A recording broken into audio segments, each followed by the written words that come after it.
Catástrofe climática no Rio Grande do Sul. A cidade gaúcha de Caxias do Sul se torna polo logístico importante nas enchentes do estado. Maio Laranja. Todos contra o abuso sexual de crianças e adolescentes. Diretas Já. Há 40 anos, os brasileiros se mobilizavam por democracia.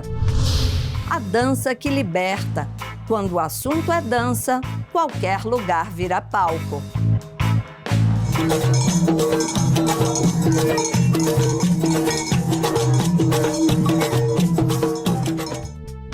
Oi, pessoal!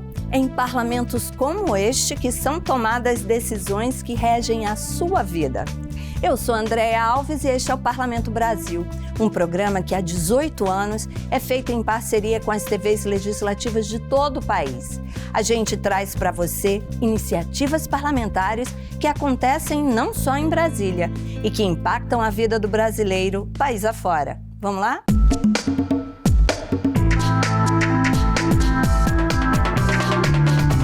Catástrofes climáticas têm ocupado o noticiário com muita frequência nos últimos tempos. As enchentes que devastaram grande parte do Rio Grande do Sul causaram uma forte comoção nacional. Todo o Brasil se uniu, governos e sociedade civil, num movimento solidário.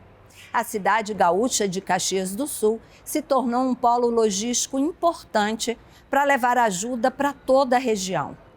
Veja na reportagem da TV Câmara Caxias.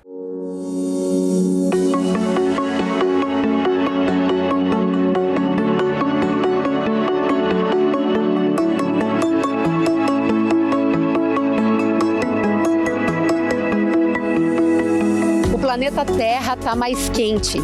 Desmatamento, poluição dos lagos, rios e mares, queima dos combustíveis fósseis. Tudo isso explica a tragédia climática que Rio Grande do Sul enfrenta. Nos últimos 20 anos, as chuvas no estado ficaram 15% mais intensas do que seriam. Isso foi o que revelou o estudo divulgado neste mês de maio. Também apontou que o culpado pelas enchentes do sul do país não é apenas o El Niño, que é um evento natural cíclico. O aquecimento de uma parte do Oceano Índico, que fica na costa da África, explica as chuvas intensas. Esse aumento anormal tem relação direta com o efeito estufa. Mas por que alagou tanto no Rio Grande do Sul no mês de maio? Porque o estado é banhado por 86 rios, lagos, além do mar e convive com montanhas. As chuvas mais intensas ocorreram na região de Nascentes, localizadas na Serra Gaúcha. Cidades que registraram 600 milímetros em apenas 10 dias. As bacias hidrográficas como Taquari, Caí e Sinos desagam no Guaíba, lago que inundou a capital gaúcha e que, consequentemente, encheu a Lagoa dos Patos. Como a vazão dessa água toda ocorre por um estreito percurso localizado na ponta do estado, região da cidade de Rio Grande, ela acaba desaguando no mar a passos lentos. Na grande enchente de Porto Alegre, em 1941, a água demorou mais de 30 dias para baixar. Cada região sofre com os impactos dessas chuvas. Regiões mais baixas convivem com os alagamentos, regiões mais altas com os deslizamentos. Os deslizamentos de terra são caracterizados pelo deslocamento de pedaços de solo, fragmentos de rocha ou outros detritos. Esse fenômeno ocorre principalmente em áreas de encosta de morros e serras e, na grande maioria, está atrelado à intervenção humana. As chuvas fortes e de longa duração encharcam o solo e causam o desprendimento de materiais. A principal atividade que acarreta esse fenômeno é o desmatamento de encostas, que gera a desestabilização da terra e a torna mais vulnerável. Outro fator são as construções em áreas em declive, que além de alterar a superfície, modificam as propriedades do solo. Com o forte crescimento populacional, as pessoas ocuparam os lugares onde estavam as matas nativas. Casas e prédios foram construídos em espaços sem nenhum tipo de planejamento urbano, como, por exemplo, nessa encosta, aqui no bairro de Galópolis, em Caxias do Sul, onde no início do mês de maio, pelo menos 7 pessoas foram soterradas. 4 da mesma família acabaram morrendo. Outra consequência das enchentes e deslizamentos são os bloqueios de rodovias, que atingiram mais de 170 pontos, deixando ilhadas diversas regiões, complicando o escoamento da produção e o abastecimento de mercadorias, como alimentos, remédios e combustíveis. Apesar de não ocorrer desabastecimento geral, foram registradas restrições no fornecimento de gasolina e de comida de primeira necessidade nas gôndolas de diversos supermercados, além de dificultar a chegada de donativos e ajuda humanitária em diversas cidades da Serra Gaúcha, Vale do Taquari e na Grande Porto Alegre.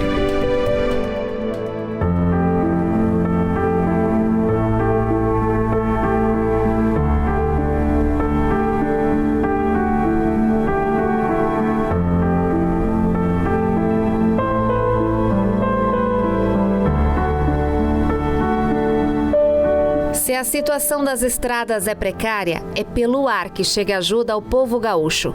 Desde o último 2 de maio, o principal aeroporto do Rio Grande do Sul, em Porto Alegre, está alagado. Não há previsão para a reabertura do terminal. Com isso, o governo federal criou um plano emergencial, colocando à disposição, no primeiro momento, 3 aeroportos de Santa Catarina, a base aérea de Canoas e outros 6 do Rio Grande do Sul para o recebimento de doações. Também estão sendo realocados voos comerciais que pousariam no Salgado Filho. Entre os 6 está o de Caxias do Sul, que foi o primeiro a receber voo humanitário com donativos de todo o Brasil. As doações chegam no aeroporto e são encaminhadas por meio do Exército Brasileiro às cidades necessitadas. Além disso, o Hugo Cantargiani também espaço para reabastecimento de aeronaves. O mesmo céu que trouxe muita chuva e tristeza para o Rio Grande do Sul é o que também traz solidariedade.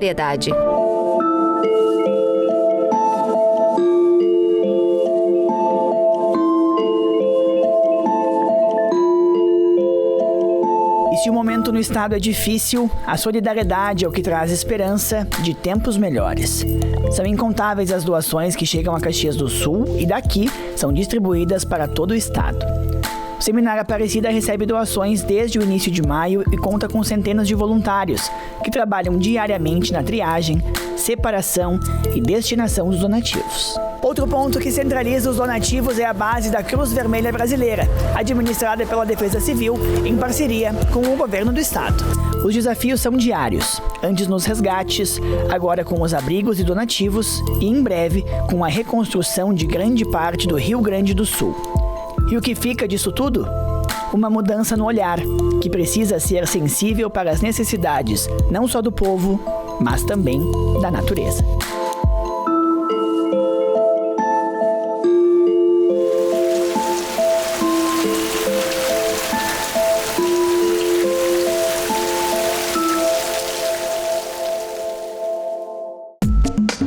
Maio Laranja. Todos contra o abuso e a exploração sexual de crianças e adolescentes.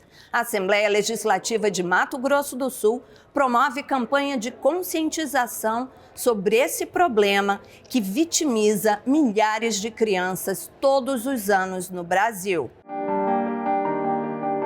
Maio Laranja é um mês de conscientização e combate ao abuso e à exploração sexual infantil no Brasil. Desde 2017, a Lei 5.118 impulsiona iniciativas na Assembleia Legislativa de Mato Grosso do Sul, visando conscientização, prevenção e orientação contra o abuso e exploração de crianças e adolescentes. Em 18 de maio, celebramos o Dia Nacional de Combate ao Abuso e à Exploração Sexual de Crianças e Adolescentes. O movimento busca dar visibilidade a esse tema, pois a cada hora, 3 crianças são abusadas no Brasil.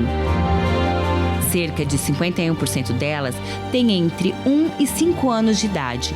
Infelizmente, muitos casos não são denunciados e os números reais podem ser ainda maiores. Mato Grosso do Sul ocupa hoje o 5º lugar no ranking brasileiro, quando falamos de abuso sexual contra crianças. A importância que a gente dá no respeito ao corpo já é uma forma de prevenir. Além disso, nós precisamos estar sempre conversando com os filhos acerca do cuidado com pessoas que vêm conversar com eles, situações, toques indesejados.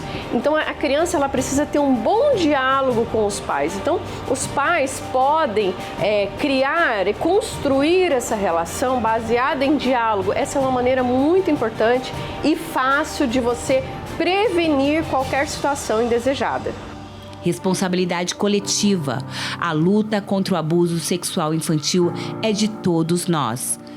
São nossas crianças, nosso futuro. Precisamos discutir, provocar conversas e agir para protegê-las.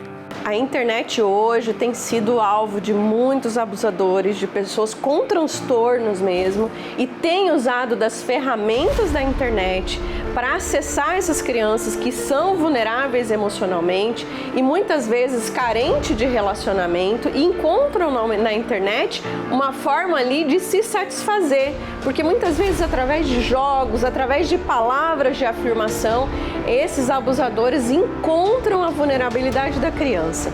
E os pais, nesse caso, que permitem que seus filhos usem internet, usem rede social, precisam ter um monitoramento muito ali o tempo todo acontecendo. Porque é muito rápido e a criança que ela não é orientada, ela se torna um alvo mais fácil.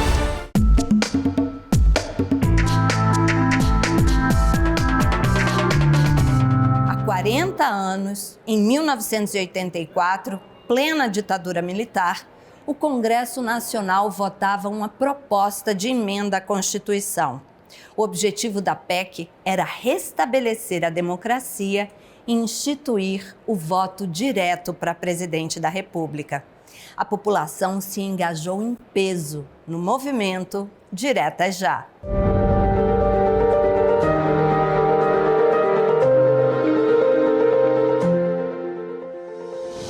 O dia era 25 de abril de 1984. As ruas vinham sendo tomadas por manifestantes. Pelo Brasil, buzinaços e panelaços serviam de grito a uma população que já convivia há 2 décadas com uma ditadura militar e que lutava pelo direito de eleger seu próprio presidente. A chamada emenda Dante de Oliveira, em homenagem ao deputado que apresentou o texto, estabelecia que o presidente e o vice-presidente da República deveriam ser eleitos por voto direto e secreto para um mandato de 5 anos. O então deputado pelo PT, Ayrton Soares, conta que para aprovar um texto como esse em pleno regime militar, era preciso engajar multidões. Existiam várias emendas, mas a Dante de Oliveira foi escolhida por nós por ser a mais fácil de ser conduzida perante a opinião pública. Aos poucos, os comícios foram crescendo e se transformando em multidões. Reuniam estudantes, sindicalistas, políticos, artistas. O último grande comício, a menos de 10 dias da votação da emenda, em São Paulo, reuniu cerca de 1,5 milhão de pessoas. Ayrton Soares relembra esses momentos. Nós fizemos comícios importantíssimos no Brasil inteiro. No comício da Candelária, nós fizemos um comício que tinha mais de 1 milhão de pessoas no Rio de Janeiro, em frente à Igreja da Candelária. O deputado Alberto Fraga, do PL do Distrito Federal, era capitão da Polícia Militar à época. A minha opinião a respeito das manifestações a favor das diretas já é que foram necessárias. Eu acho que o país vivia um regime militar e essas manifestações direcionaram o povo brasileiro a fazer eleições diretas e foi o que aconteceu, em virtude da qualidade das manifestações, ordeiras, sem nenhum tipo de tumulto. A sessão para a votação da emenda Dante de Oliveira começou pela manhã. Nas ruas, carros buzinavam em apoio à emenda das diretas já. Apoiadores vieram se manifestar em frente ao Congresso. Outros mostraram seu apoio na galeria do plenário. O Brasil parava para acompanhar um momento decisivo de sua história. Foi longo o debate, que só teve fim às 2 da madrugada do dia seguinte. O então presidente da República, o general João Figueiredo, havia decretado estado de emergência no Distrito Federal e em cidades no entorno da capital. A sessão acontecia e a maioria dos parlamentares proclamava seu apoio à medida, enquanto outros poucos levantavam ressalvas e o Congresso foi cercado, como comenta Ayrton Soares. Apagões foram deflagrados por todo o país. Quer dizer, a ameaça era muito grande, né? Contra quem pudesse votar a favor das eleições diretas. Era necessário que pelo menos 320 deputados, de um total de 479, dissessem sim às diretas, para que a emenda fosse analisada pelo Senado. Mas, ao final da sessão, foram 298 votos a favor, 65 contra e 3 abstenções. Faltaram 22 votos favoráveis. O ex-deputado Ayrton Soares conta o que aconteceu em seguida à derrota. Eu via as pessoas chorando nas galerias da Câmara dos Deputados. A deputada Laura Carneiro, do atual PSD do Rio de Janeiro, é filha de Nelson Carneiro, ex-deputado, ex-senador e ex-presidente do Senado, falecido em 1996. Na época das diretas, ela tinha 21 anos. Eu me lembro papai organizando aqui na Cinelândia um movimento Diretas Já. Enfim, era ele, Tancredo, Franco Montoro, Brizola, Lula, enfim, as lideranças da época, né, de diversos partidos que defendiam a democracia. E a gente perdeu, né, por muito poucos votos, mas também foi uma pressão gigantesca nos deputados. O deputado Coronel Meira, do PL de Pernambuco, era tenente da Polícia Militar à época. Como militar, a gente trabalhou, tá certo, exatamente na segurança de todo o povo pernambucano, acompanhamos de perto e torcemos pela Diretas Já. Como militar, eu não tinha partido, não poderia ter partido e não falava quase em política. Mas o meu sentimento democrático, a minha família, enfim, todos nós nos envolvemos torcendo para que realmente passasse a Diretas Já. O movimento também demonstrou a força da população e dos partidos de oposição. Parte dos apoiadores do movimento Diretas Já defendeu um nome alternativo ao candidato apoiado pela ditadura na eleição de 1985. Tancredo Neves saiu vencedor contra o candidato do regime militar, Paulo Maluf. A eleição foi indireta, mas a chapa Tancredo José Sarney obteve muito apoio popular. Tancredo não chegou a governar. Morreu em 21 de abril de 1985, depois de passar por 7 cirurgias. Sarney, que já atuava interinamente, tomou posse em definitivo. O voto direto finalmente veio com a Constituição de 1988 e pôde ser concretizado no pleito que elegeu Fernando Collor presidente do Brasil em 1989.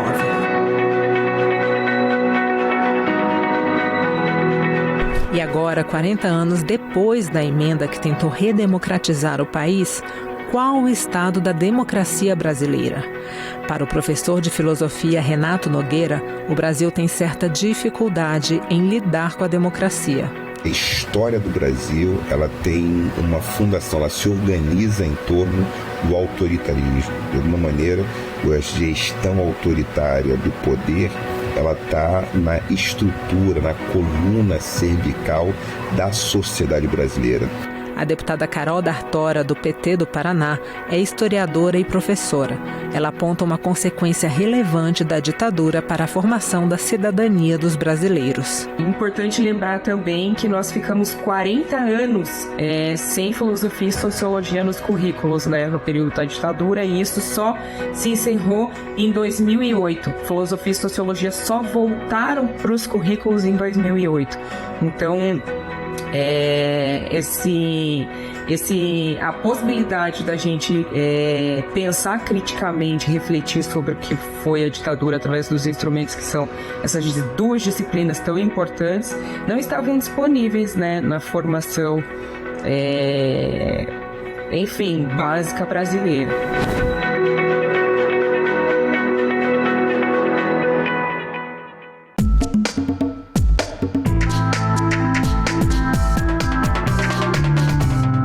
Dança liberta. Você vai ver agora a história de 2 jovens maranhenses e seu amor pela dança. Das sapatilhas e movimentos suaves do balé para um jeito único de dançar o ritmo que conecta São Luís, no Maranhão, à Jamaica. Separado ou agarradinho, o som envolve e a dança dita os passos da coreografia. No único museu temático do reggae fora da Jamaica, um templo onde os amantes desse ritmo voltam às décadas de 1980 ou 90, embalados pelos paredões das radiolas, tudo é um convite à dança, em um grupo muito bem coreografado e sincronizado. Em São Luís, quando o assunto é dança, qualquer lugar é palco, inclusive para espetáculo solitário, sem conhecer os limites impostos pelas circunstâncias e quase sem plateia. Quase, porque a dança da Maria de Jesus, em pleno centro histórico, não passou despercebida. Ainda criança, por conta da poliomielite, perdeu os movimentos das pernas, mas não o prazer, a felicidade e a alegria de dançar. Esse vídeo foi realmente bem inusitado, porque eu não estava vendo, foi uma coisa bem espontânea, eu estava esperando o Uber. E aí a DJ Sol estava nesse evento e tocou esse reggae, e aí eu não resisti, né? E aí eu fui dançar, e aí o pai dela gravou e depois ela postou e tá aí esse sucesso todo. E assim, eu tô muito feliz porque eu recebi muitas mensagens, como eu tô te falando, muita mensagem falando que eu tô sendo exemplo. E que exemplo, hein? Aqui claramente a mensagem é a de que a dança é libertadora. E para quem tem uma cultura para chamar de sua, como o Maranhão, a dança é também identidade. No cacuriá, tambor de crioula, bumba meu boi.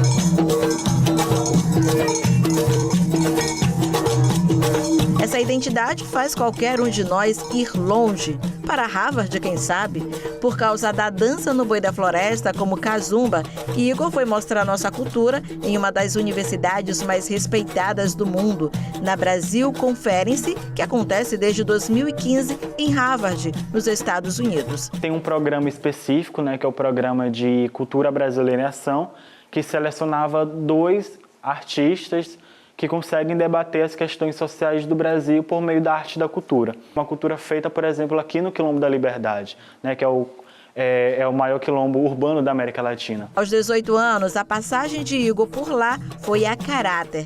Indumentária com esse bordado inconfundível, carregado de significados. Máscara do Kazumba, devidamente encaixada. Chocalho à mão, com suas fitas de cetim. Então a gente consegue levar na bagagem muita coisa, levar esse conhecimento ancestral, esse conhecimento que é feito aqui no Quilombo da Liberdade, mas, por exemplo, trazer na bagagem esse conhecimento das rodas de conversa, de, por exemplo, esses bate-papo que a gente tem nos corredores. Então, artistas renomados como a Regina Casé, o Jorge Aragão, viram a performance, o Xamã, a Carol Conká, são pessoas que viram a performance e ficaram admirados depois, Depois falaram comigo, falei, cara, que legal a cultura do teu estado. E é isso, As pessoas às vezes não sabem, mas, quando vêm, ficam apaixonados. Já em chão brasileiro, cercado pela religiosidade das imagens de São João, São Benedito, abençoadoras do altar e da ancestralidade na foto de mestre Apolônio, em um terreiro vazio, mas ainda assim cheio de musicalidade e história, Igor se veste no personagem. Os pés parecem deslizar, se enche da energia e mágica que vem da nossa própria história. É a entrega, a reverência. É a dança.